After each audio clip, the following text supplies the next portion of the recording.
Why Niji EN is stagnating. So, I just finished watching the new NIjisanji wave some time ago, and I thought they were Yeah. pretty alright. Yeah. Victoria Brightshield got She's my favorite. me all gap mowed with how her voice is cute and calm, and almost a complete contrast to the expectations her Chuni design lets off.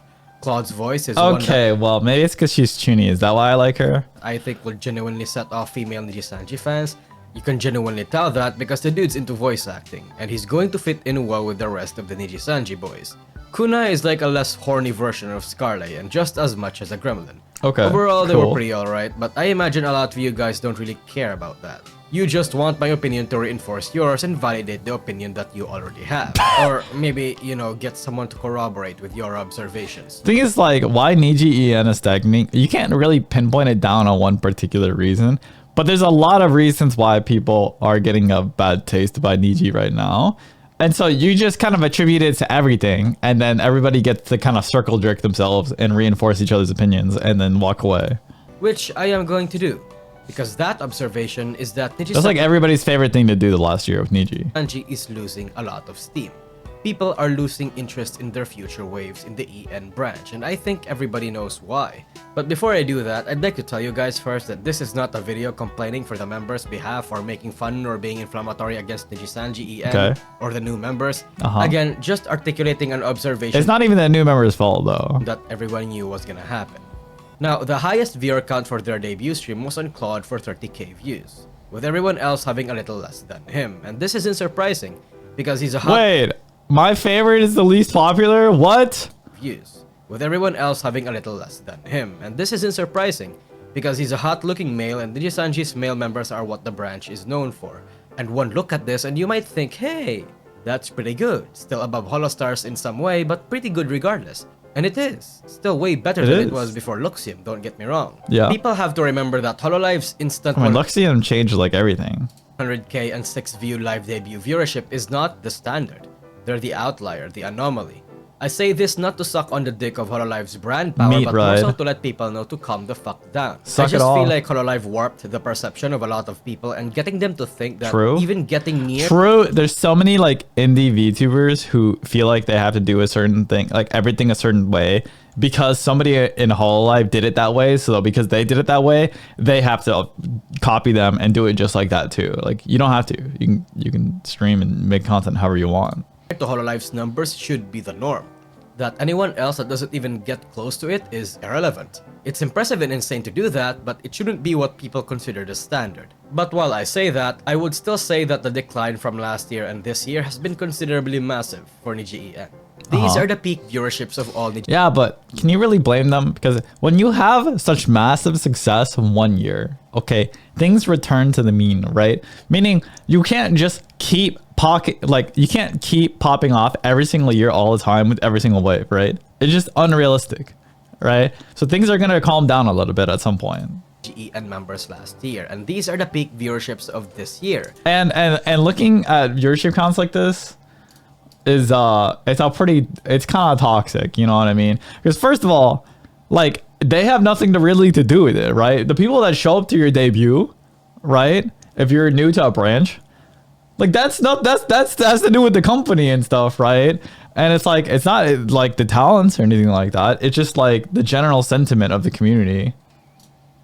And seeing this, a lot of people may not be surprised. Yep. After all, viewership is down for all industries and agencies. Yep. The VTuber scene is experiencing a stabilizing. Also, like everybody's getting back into school right now, so it's like, you know, all the streaming, even non VTubers, even non Hololive, non Niji, like just normal Twitch streamers are also down in viewers right now.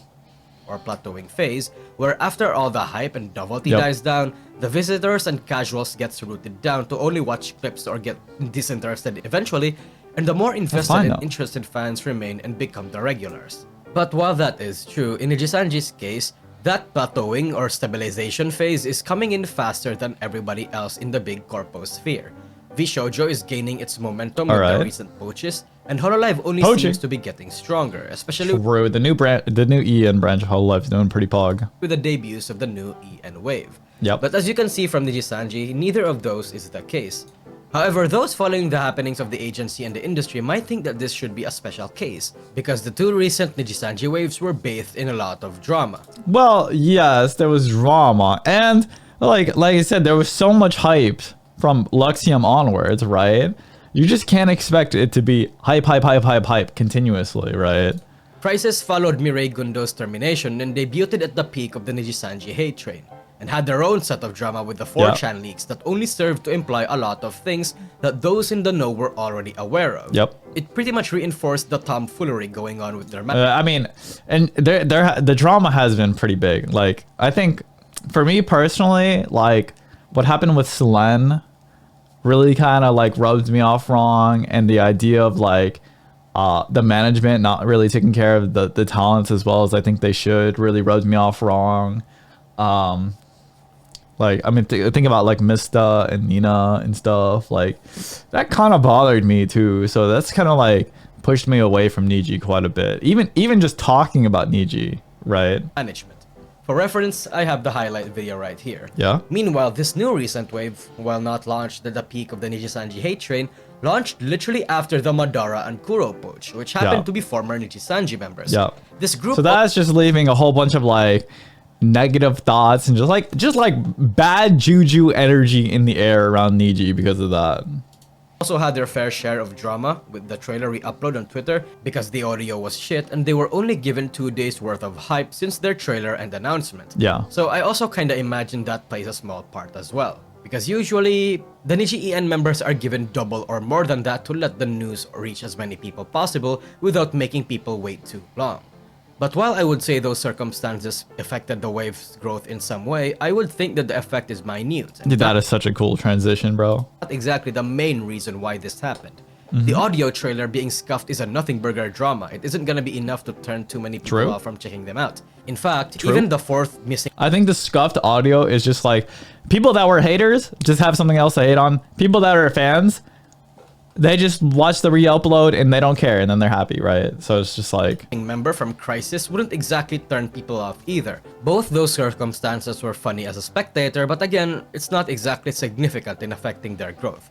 No, this rapid plateauing was an aspect of Nijisanji I talked about in my Absolute State video, where in this company, the first movers or those that peak and gain the momentum are the ones that truly matter and reaps the big rewards. But those that get in relatively later are those that don't really benefit much. True. And it's an aspect of the company that... Okay, well, okay. They still benefit quite a bit. Let's not cap ourselves, okay? They still benefit quite a bit. Very beneficial for the agency itself because of its triangular business model, making sure that the top part is getting the profits. It affects those that get in and the company relatively too late. The budget gets too thin and being unable to really reap a lot of the rewards. It's a business scheme that a lot of people don't like here in this industry because it leads to problems that people disdain, such as favoritism, neglect, mismanagement, and all kinds of shit. Yeah, the mismanagement for me has been like really bothersome. Literally watch this video so you can get a long version. But the short version is that essentially, it comes with the price of goodwill and faith, especially since this is an industry that is parasocial heavy and has people as their products. And while a vast majority of people aren't even generally aware of all the drama or even give a shit about it, it's still going to have its slow and gradual effects that will ultimately lead to the decline of interest via word of mouth. Basically, one reason why this faster rate is happening is because people are tired of the bad cloud hovering above Nijisanji. Yeah. Bro, even like Hollow Stars, even though they haven't seen a lot of success, like Yago has like a special place in his heart for the boys, right? Like the boys are still taken care of, right? Despite all of that. And they still get to do a bunch of cool shit. But even some of the talents in Niji that are doing really well get treated pretty poorly by the management. Whether that be because of their talent management or whatever, a lot of people's views on Nijisanji has been tainted where they associate the agency in the EN side of things as the darker part of agency culture in the industry. People look at VTubers to enjoy things and to generally have fun. I don't even know what happened with Yugo, dude. Like, no, I never got an explanation for this part. And while most Nijisanji EN fans are actually doing that, those tainted with the knowledge of these happenings find difficulty in bringing themselves to hold fire. Yugo's music put me through some stuff, okay? What the frick happened there? Wholeheartedly have that fun anymore, knowing what they know and hearing what they heard.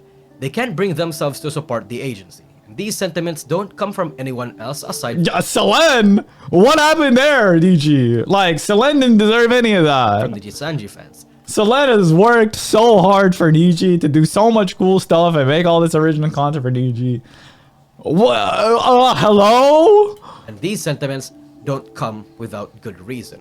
If you follow the news and the information going out of the VTuber scene around Nijisanji as of late, you probably are very much aware of the bad stuff that's going on around there for months. But while I say all of these as one reason, I think it's really only a small reason. Because again, the bigger cause is the systematic nature of their company structure. Okay. This was designed to happen. Okay, well, the smaller reason is just a byproduct of the bigger reason. So let's see it. Not intentionally, of course, just that it was a natural path of their business. It's all the culture. Well, it's very evident that It's the culture, it's the structure, it's the management, it's everything. It's everything all together, all just kind of creates this kind of like negative karma buildup. Nijisanji has slowed down its rapid-fire launch model. It doesn't really help with the feeling that the roster is very much large and the community is feeling saturated. Yeah. Niji EN has around 30 plus members now. Community lot. cannibalization I can't even keep up at this point. There's so many. happens to every agency and community that has a built-in audience. But in Nijisanji, that cannibalization is way fiercer due to more members, making that plateauing happen even faster. The Niji EN fanbase seems generally exhausted and simply struggle or refuse to keep up with the new gens aside from their clips or interactions with their Oshis. People have settled in with their favorite VTubers and simply can't be bothered to go out of their way to actively look at other people anymore, even within Niji EN. I truly think this effect peaked and declined after the launch of iLuna, because numbers-wise, iLuna was the best performing debut of the entire branch ever. Wow. Built upon the success of those that came before, and after that, it just seemed like Nijisanji And then the Zion drama. didn't really have much to offer anymore. After all that party, the novelty started to die. Not because iLuna as a whole was bad, but more so because iLuna represented everything Nijisanji had to offer going forward, and what they had to offer wasn't really much anymore. VTuber generation's numbers and hype started declining, instead of building momentum. In part because Nijisanji wasn't really doing anything new or innovating or doing anything interesting to market their new members or even have unique spins on the generations themselves. Again, let me reiterate that as a business model, this works well. In fact, well enough to not just keep the company afloat, but to keep profits rising for the next years going forward. But for the individual VTubers that join, the appeal of Nijisanji's promise becomes a lot less appealing. Without anything new, I was gonna say, like, I don't remember the name of this gen, but these boys look so cool in their trailers and stuff like that. And then there's just too much Niji. I just couldn't make the time to go watch them. done to the branch or the agency, or any interesting and unique takes that helps them truly stand out, there's not gonna be much interest for future generations.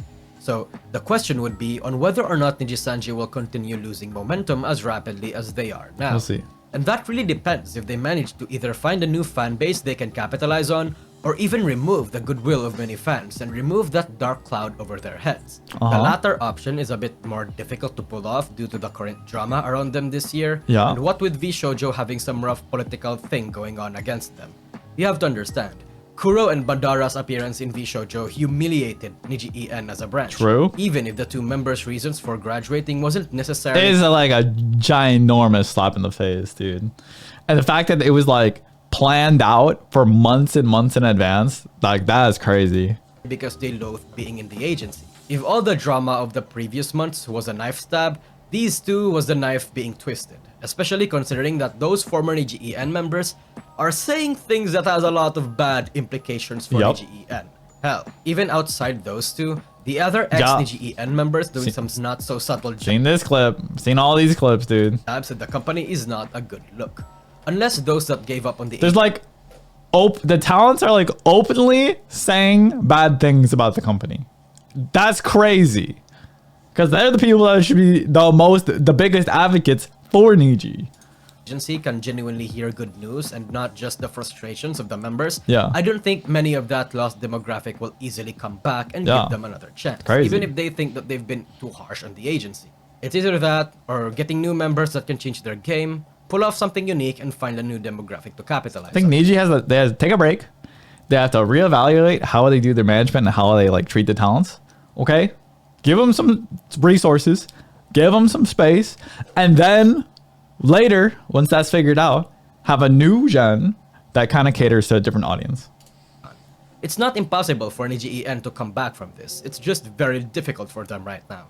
They can still be revitalized, it's just that they have to be very smart about it. They need some time. Easier said than done, of course, I recognize that more than anyone. It's not like I have any ideas, but hey, if V Shoujo was able to lift their reputation from the gutter, True. I imagine Niji EN can also do the same. Although, V Shoujo lifted their reputation at the expense of the EN branch, so they kinda have to figure that out themselves. And if they can't do that, they seem doomed to continue on this trajectory, pumping out waves that will have fewer and fewer numbers. Hi, Shai Chip. Numbers that, although is still better than a 2-view indie, is still a massive far cry from the financial success and cohesive management that they can promise. Niji EN isn't going to die anytime soon, despite all the uncritical negativity and the doom posting. Some of the hardcore fans are just never gonna go, you know? At least, I don't think so in the same way people think. Hell, the main branch is doing fine. Literally no problem right there. Yeah, that's why I go out of my way to specify Niji EN and not Nijisanji the company as a whole. Because the EN and Western VTubing has seemed to have peaked and can't... I mean, dude, even the EN branch is doing pretty well if you're gonna compare it to like the Luxiem debut. Like if you're thinking about prior, like 2 years ago, EN is making way more money now than they were 2 years ago, despite all the negativity surrounding it. Go any significantly further than this. At least the EN and Western VTubing in their end, because Hololive seems to be doing fine. If they have planned for new changes or finally delivering on missed promises or genuinely improving, we can't exactly see those changes until a couple months from now. Hell, Niji EN members are in Japan right now doing some stuff, and I hope those stuff can at the very least get some people to have fun and get some projects going, making good use of their time and turn the uncritical hate into... Bro, it's like all the big projects have been turned down by the management. Like it's kind of sad. They're not getting a bunch of resources to make those projects happen. Determination. People... Oh, you're Sheen. Okay. On the outside looking in only see and want to see the results to change their opinion. Well, okay. All right, that makes sense, Shinra. Can't exactly see the process. How would I know? How would I know that? So for now, I'd say we'll have to wait and see. At least, I will. While a lot of people get the idea that I fucking hate the Niji EN branch, I really do not. I don't have a horse in this race. I didn't get striked like Kyowa Falls. Similar to many people's experiences, I simply just lost faith in them because of all the yabs, and it's going to be a struggle for me to start respecting that branch as a whole again. Though that doesn't mean it's impossible for me to like them, or that I'm not open to see and recognize... Changed by name by accident. That's a pretty big change. ...their attempts to improve and see genuine changes. I mean, hey, I lost my respect for Hololive back in late 2020 and early to mid 2021 due to the Coco drama. That sucks. And here I am now, gargling on their cocks and drinking their cup. Riding their meat, baby. That's right. And spitting on their face with their own semen occasionally if I think they deserve it. And if Hololive and V Shoujo can do that, I see no reason Niji EN can't. You can always come back, guys. You can always come back. No pressure, of course. Overall, the agency is still a decent pick for most aspiring VTubers. It's going to be better if you're a random 2-view at least. Despite the losing interest and relatively dwindling numbers, Nijisanji's name still brings in interest and prestige. They're still doing okay. They can get you the connections, the community, the resources, and the opportunities you couldn't as a small indie. Just enough for you to live relatively stable as a content creator, even if your numbers aren't the way that you picture them to be. The dream is not as good as they sell it to you, as it is a case-by-case basis, but depending on your circumstances, it could be better than what you currently have if you're not a popular or mid-range VTuber. It's almost like the meta is to go to Niji, start some drama, and then join VSojo.